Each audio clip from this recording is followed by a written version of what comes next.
$2. Не 200, не ежемесячная подписка на присадку для двигателя, которая автоматически продлевается и присылает вам флакон обычного минерального масла с красивой этикеткой. Не промывка двигателя у официального дилера за 10 тысяч рублей. Всего $2. И то, что делает это вещество, официально зафиксировано в протоколах японских таксопарков, в отчетах об эксплуатации двигателя американской военной авиации и в рецензируемых исследованиях по трибологии на протяжении последних 60 лет. Оно снижает трение металла о металл в вашем двигателе почти на 60% по сравнению с использованием одного только полностью синтетического моторного масла. Невозможно, не в идеальных лабораторных условиях, на 60%. Это число было измерено, воспроизведено и подтверждено в ходе десятков независимых исследовательских программ на 3 континентах. Механики, которые поддерживают жизнь в японских коммерческих такси на протяжении 40 лет без единого капитального ремонта, добавляют это соединение при каждой замене масла 60-х годов прошлого века. Вы никогда не видели этого названия в своей инструкции по эксплуатации. Ваш дилерский центр никогда не упоминал об этом. Сегодня вы узнаете, что это за вещество, где его достать и как добавить его в мотор самостоятельно, потратив сумму меньше стоимости чашки кофе. Вот что на самом деле происходит внутри вашего двигателя прямо сейчас. Каждый раз, когда вы заводите машину, осознаете вы это или нет, в первые 20-30 секунд после холодного пуска, до того, как давление масла полностью стабилизируется и оно начнет циркулировать по системе, каждая движущаяся металлическая поверхность внутри блока цилиндров находится в прямом контакте с другой движущейся поверхностью. Между ними нет защитной пленки. Кулачки распределительного вала силой прижимаются к толкателям. Поршневые кольца буквально скребут по стенкам цилиндров. Шейки коленчатого вала вращаются в подшипниках. Все это происходит без защиты. Все это создает то, что инженеры называют граничным трением, самое разрушительное состояние износа, которое когда-либо испытывает ваш двигатель за все время своей работы. Исследования Общества автомобильных инженеров показывают, что 75% общего износа двигателя, накопленного за весь срок службы автомобиля, происходит именно в это 20-30-секундное окно при холодном пуске. Каждое утро. Каждый раз, когда вы возвращаетесь к машине после того, как она постояла более 2 часов. Каждый холодный пуск на протяжении всей жизни мотора. И самое дорогое полностью синтетическое масло, которое только можно купить за деньги, ничего не может с этим поделать по одной простой причине. Его там еще нет. Масло все еще стекает обратно в поддон. Насос еще не создал нужного давления. Масляные каналы пусты. И это не ошибка проектирования, которую ваш производитель случайно проглядел. Инженеры прекрасно об этом знают. Соединение, которое решает эту проблему, стоит $2 за порцию, которой хватает на 6 замен масла. И на этом невозможно построить модель регулярного дохода от технического обслуживания. Но повреждения продолжаются и после прогрева. Каждый раз, когда ваш двигатель достигает рабочей температуры, масляная пленка между движущимися поверхностями становится тоньше.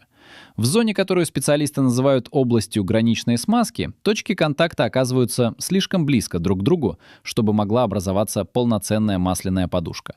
Металл касается металла на микроскопических пиках, называемых неровностями поверхности. Именно здесь накапливается текущий износ. И именно здесь соединение за $2, которое связывается химически с самой металлической поверхностью, а не с маслом, устраняет трение в тех точках, куда масло физически не может проникнуть. Если вы все еще смотрите это видео, вы уже знаете о процессах внутри вашего мотора больше, чем большинство водителей когда-либо задумывалось. Подпишитесь и отправьте это тому, кто только что заплатил за дорогую промывку двигателя, которая не решила ни одной из записанных проблем. Свойства этого вещества были задокументированы в исследованиях еще в 1780-х годах, задолго до появления двигателя внутреннего сгорания. То, что стало стандартной практикой в авторизованных сервисных центрах Японии к середине 1960-х годов, началось вовсе не там.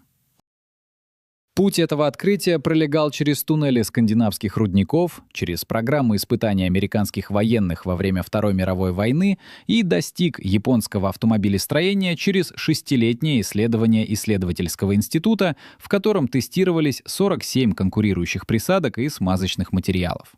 Результаты этого исследования стали внутренней практикой японских сервисов, но они никогда не включались в экспортную сервисную документацию, которая формировала культуру обслуживания автомобилей на Западе. В Японии это понимают как должное. На западных рынках эта процедура просто отсутствует в руководстве. Автомобили для внутреннего японского рынка, обслуживаемые по этим протоколам, стабильно переживают своих экспортных собратьев на 200-300 тысяч километров и более при прочих равных условиях. У этого разрыва есть конкретная причина, и устранение этой причины стоит $2. Дилерский центр зарабатывает на каждом вашем визите огромные суммы. Двигатель, который достигает критического износа подшипников к 200 тысячам километров пробега, приносит сервису прибыль от капитального ремонта или заставляет вас сдать машину в трейд-ин, что генерирует комиссионные для банка. Двигатель, который проходит 700 тысяч километров благодаря копеечной добавке, не приносит ни того, ни другого. Глобальный рынок автомобильных запчастей и обслуживания с оборотом в сотни миллиардов долларов не имеет финансовых стимулов обучать вас профилактическим шагам, которые устраняют их самые прибыльные категории ремонта. Это не заговор. Это то, как работает экономика услуг в любой зрелой отрасли. И как только вы это поймете, отсутствие упоминания простого минерального соединения в инструкциях по эксплуатации за последние 60 лет начнет обретать абсолютный смысл. Задумайтесь об этом числе. Сотни миллиардов. Именно такая сумма стоит между вами и знанием, которое было доступно инженерам еще в середине прошлого века. Мы привыкли доверять брендам, привыкли верить, что в канистре за 5000 рублей есть все необходимое. Но реальность такова, что индустрии выгодно, чтобы ваш мотор прожил ровно столько, сколько длится гарантийный срок, и не днем дольше. Все, что выходит за эти рамки, является экономической угрозой для системы. И сегодня мы эту систему вскроем. История этого вещества начинается не в стерильных лабораториях современных химических гигантов, а в сырых и холодных туннелях скандинавских рудников в конце XVIII века. Рабочие, занимавшиеся добычей молибденитовой руды в Швеции и Норвегии, заметили странную закономерность. Естественный минерал, который они поднимали на поверхность, при случайном попадании на оси тяжелых рудничных тележек снижал трение эффективнее, чем любой известный на тот момент животный жир или растительные масла. Но самое поразительное было в другом. В условиях экстремальных северных морозов, когда органические смазки полностью застывали, превращаясь в бесполезную массу, измельченная руда продолжала работать. Это было практическое, локальное наблюдение людей, чья жизнь зависела от эффективности механизмов в нечеловеческих условиях. Знание об этом веществе оставалось внутри горнодобывающей отрасли почти 1,5 столетия, пока промышленная химия не достигла уровня, позволившего расшифровать его секрет. В 1943 году, в разгар крупнейшего военного конфликта в истории человечества, инженерам на Абердинском испытательном полигоне в штате Мэриленд была поставлена критическая задача. Армии требовалось решение, способное радикально снизить процент отказов техники в экстремальных боевых условиях. Рассекреченные в 1947 году отчеты фиксируют невероятные данные. Использование дисульфида молибдена, очищенного соединения, полученного из той самой скандинавской руды, позволило снизить усталость металла почти на 80%. Это вещество применяли в двигателях танков «Шерман», в подшипниках грибных валов бомбардировщиков Б-17 и в механизмах корабельных орудий на 3 театрах военных действий. Соединение было изучено, классифицировано и под грифом секретности отправлено в архивы. Казалось, оно должно было стать основой всей послевоенной инженерии, но у истории были другие планы. В 1964 году эстафету подхватили японские инженеры из научно-исследовательского института автомобилей. Они начали масштабное контролируемое исследование, которое длилось 6 лет. Цель была амбициозной — протестировать 47 различных присадок к маслам и составов для обработки поверхности, чтобы найти абсолютного лидера. Они имитировали все возможные режимы работы двигателя, от ледяного пуска до длительной работы под максимальной нагрузкой при экстремальных температурах. Только одно соединение показало снижение трения металла о металл на 73% в зоне граничной смазки. Более того, оно продемонстрировало уникальное свойство — молекулярную связь с металлической поверхностью. Ни одна присадка на нефтяной основе, участвовавшая в тесте, не смогла даже приблизиться к этому результату. Это вещество стало внутренней стандартной практикой в авторизованных сервисных центрах крупнейших японских автопроизводителей – Toyota, Honda и Nissan. И именно на этом этапе знание было искусственно ограничено. Оно никогда не попало в экспортную сервисную документацию. Почему? Ответ кроется в физике и химии самого процесса. Дисульфид молибдена, имеющий химическую формулу MO-S-2, это не жидкость.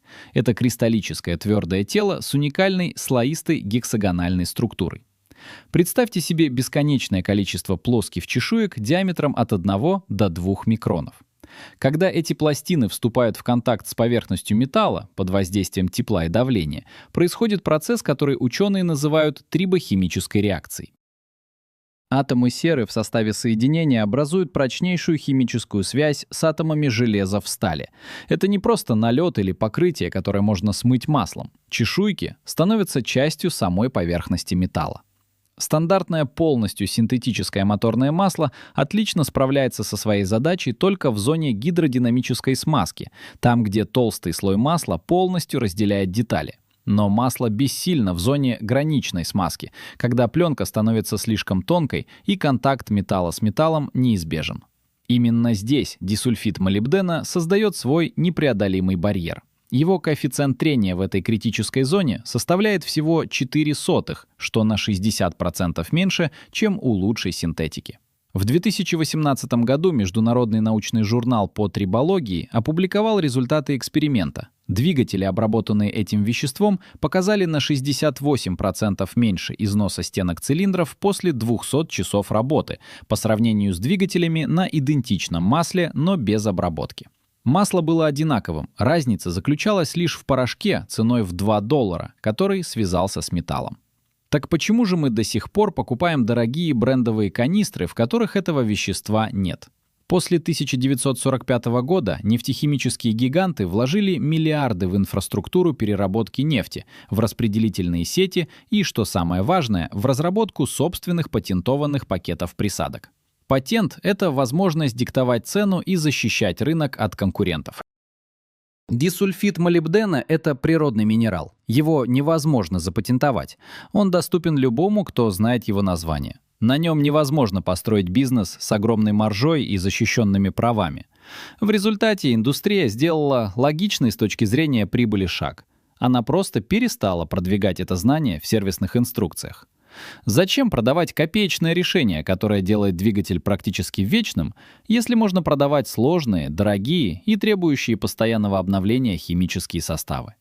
Компании не скрывали истину в привычном понимании заговора. Они просто создали систему, в которой знанию о дешевом и эффективном минерале не нашлось места в маркетинговом бюджете. Механизм вытеснения был прост и эффективен. Патенты на старые исследования истекли, вещество стало общедоступным, а значит, коммерчески неинтересным. Крупные производители переключились на худшие по характеристикам, но более прибыльные аналоги.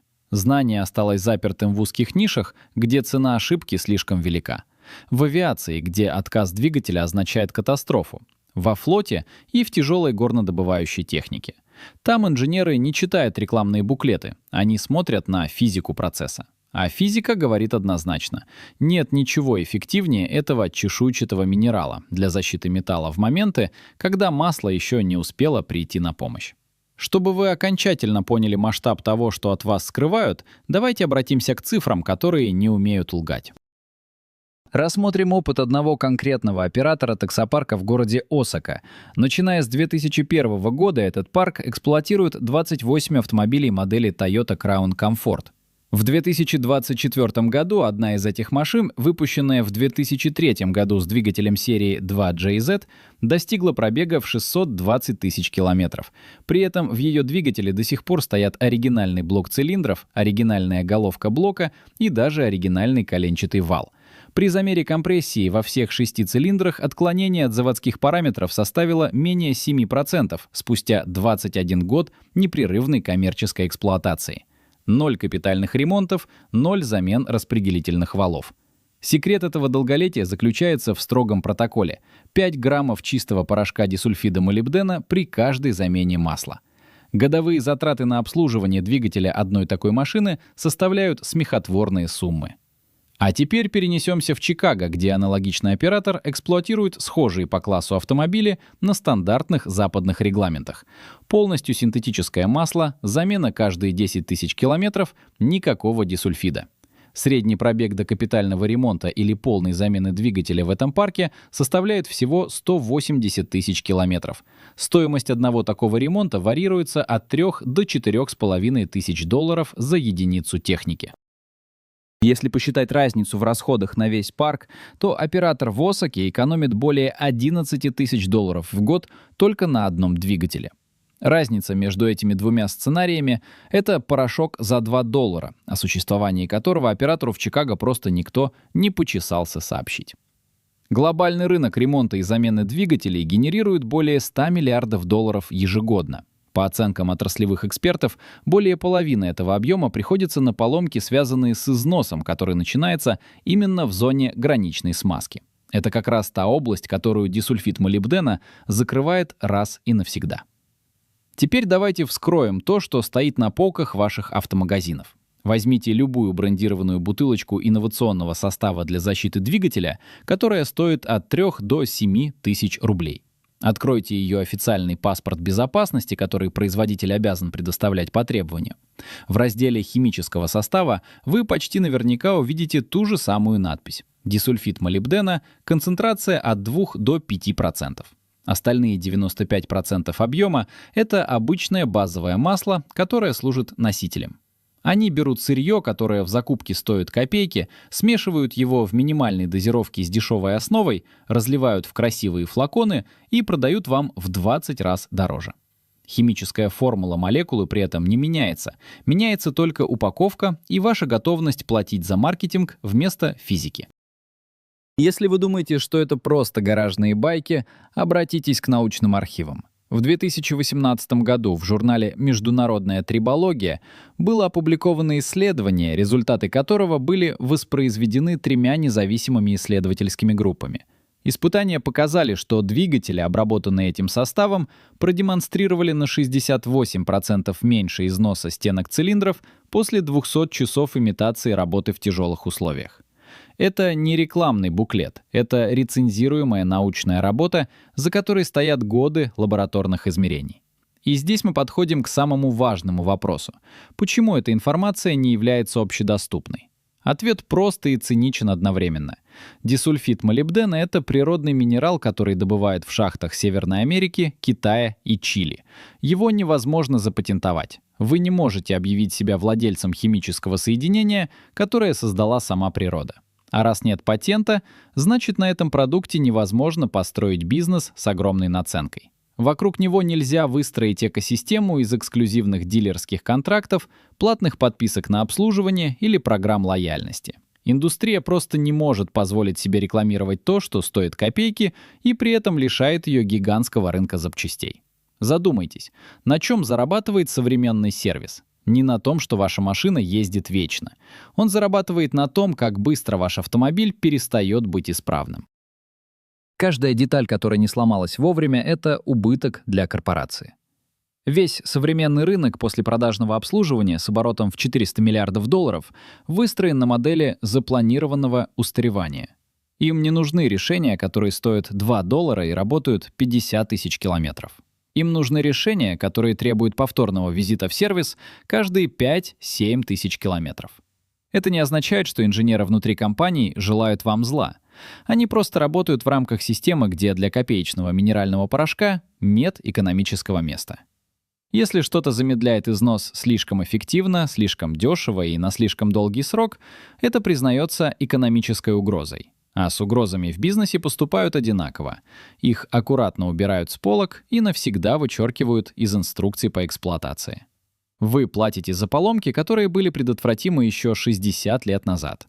Ваше неведение — это чья-то годовая премия и стабильный рост акций. И единственный способ разорвать этот круг — это перестать слушать рекламные ролики и начать изучать химические свойства того, что вы заливаете под капот. Теперь перейдем к тому, что именно вам нужно сделать. Каждый шаг, каждая дозировка — ни одной размытой формулировки. Чтобы повторить этот результат, вам не нужно обладать инженерным образованием. Вам нужно лишь внимание к деталям и понимание физики процесса. Первым делом забудьте об автомобильных магазинах с их яркими витринами. Там вы найдете только разбавленные суррогаты в красивых флаконах. Вам нужен чистый, технический дисульфид молибдена. Ищите его на сайтах поставщиков промышленной химии, в магазинах для лабораторий или в специализированных отделах для обработки металлов. Вам нужен порошок высшей степени очистки, не менее 99%. Но самое важное — это размер частиц. Запомните это число. Размер должен быть менее 2 микронов. Оптимально от половины микрона до 1,5 микронов. Частицы такого размера свободно проходят через поры любого современного масляного фильтра, не забивая его, и при этом обладают достаточной площадью поверхности для вступления в химическую реакцию с металлом. 100 граммов такого порошка обойдутся вам в сумму от 150 до 300 рублей. Этого объема хватит на 6 полноценных обработок вашего двигателя. Прежде чем приступать, запомните первое правило. Двигатель должен быть прогрет до полной рабочей температуры. Прокатитесь на машине как минимум 10-15 минут. Это критически важно, так как тепло является катализатором трибохимической реакции. Нагретый металл расширяется, открывая микроскопические поры, и именно в этот момент чешуйки молибдена способны максимально плотно прикрепиться к поверхности. Теперь о дозировке. Здесь не работает принцип «чем больше, тем лучше». Для малолитражного четырехцилиндрового двигателя объемом до 2 литров вам потребуется ровно 5 граммов порошка. Если у вас мотор объемом от 2 до 3,5 литров, берите 7 граммов. Для мощных двигателей конфигурации V6 или V8 объемом свыше 3,5 литров используйте 10 граммов. Для измерения используйте обычные кухонные весы с точностью до грамма. Не высыпайте порошок прямо в горловину двигателя. Он не растворится в масле самостоятельно и может просто осесть комками на деталях ГРМ. Подготовьте небольшую чистую емкость, налейте туда примерно 30-50 мл того моторного масла, которое залито в ваш двигатель сейчас. Всыпьте отмеренную дозу порошка и тщательно перемешивайте в течение 1-2 минут. Вы увидите, как смесь превращается в густую жидкость из сине-черного или темно-серого цвета, похожую на чернила. Это абсолютно нормальный вид дисульфида молибдена. Он не растворяется в масле, он образует в нем устойчивую взвесь. После этого откройте маслозаливную горловину прогретого двигателя и вылейте туда вашу смесь. Закройте крышку и немедленно отправляйтесь в путь. Вам нужно проехать минимум 20-30 километров в обычном городском или трассовом режиме. В это время под воздействием давления и температуры в парах трения начнется процесс формирования защитного слоя. Следующие 500-700 километров пробега — это период окончательной фиксации состава. В это время происходит постепенное наращивание чешуек на стенках цилиндров, на кулачках распредвалов и вкладышах коленчатого вала. То, что произойдет после этого пробега, можно назвать перманентной защитой. Слой дисульфида молибдена, который химически связался с железом, больше не зависит от наличия масла. Если завтра у вас откажет масляный насос или вы пробьете поддон, этот слой даст вам те драгоценные минуты работы в сухую, которые спасут мотор от мгновенного заклинивания. И самое главное, этот слой не вымывается при следующей замене масла. Он остается на металле в течение 50, а иногда и 70 тысяч километров пробега, в зависимости от условий эксплуатации. Вам не нужно добавлять его каждый раз. Достаточно повторять процедуру раз в 3-4 замены масла. Давайте подведем итоги вашей личной экономики. Одно применение обходится вам примерно в 30-50 рублей за сам порошок. За 100 тысяч километров пробега вы потратите на защиту двигателя меньше 200 рублей. Ваш дилер за процедуру, которая обещает похожий эффект, но использует разбавленный состав, возьмет с вас от 10 до 15 тысяч рублей за один визит. За тот же пробег разница в ваших затратах составит десятки тысяч рублей. Эти деньги остаются в вашем кармане, а не в кассе сервисного центра. Однако есть одно важное ограничение. Если вы владелец мотоцикла, где сцепление работает в масляной ванне, так называемое мокрое сцепление, Этот метод вам категорически противопоказан.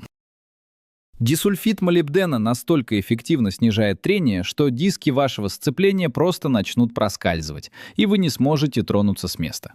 Также будьте осторожны, если в вашем автомобиле установлена система сверхтонкой очистки масла с дополнительными байпасными фильтрами, способными задерживать частицы менее микрона, хотя на гражданских легковых машинах это встречается крайне редко. Во всех остальных случаях, от старых атмосферников до современных турбомоторов с прямым впрыском, это решение работает безотказно. История этого вещества — это путь длиной в 250 лет. От шведских горняков, которые просто хотели, чтобы их тележки катились легче, до японских инженеров, создавших ресурсные рекорды, которые сегодня кажутся невозможными. Каждый раз, когда это знание всплывало на поверхность, индустрия находила способ его притопить, потому что долговечность вашего автомобиля — это чьи-то невыплаченные дивиденды. Сегодня вы получили это знание в чистом виде, без маркетинговых оберток и наценок. Используйте его с умом. Подпишитесь, чтобы не пропустить следующие выпуски. Все, что мы делаем на этом канале, это возвращаем вам контроль над техникой, которую вы купили за свои деньги. Поделитесь этим видео с тем, кто все еще верит, что за 30 секунд холодного пуска с его мотором ничего не происходит. А теперь приготовьтесь, потому что в следующем выпуске мы разберем секретный японский протокол обслуживания вариаторов. Вы узнаете о конкретных интервалах замены жидкости и специфических допусках, которые японские механики соблюдают неукоснительно с 2007 года, но которые были полностью удалены из западных руководств. Если ваша машина выпущена после 2005 года и в ней стоит вариатор от Toyota, Honda, Nissan или Subaru, вы обязаны увидеть это, прежде чем коробка начнет подавать первые признаки усталости. Оставайтесь с нами.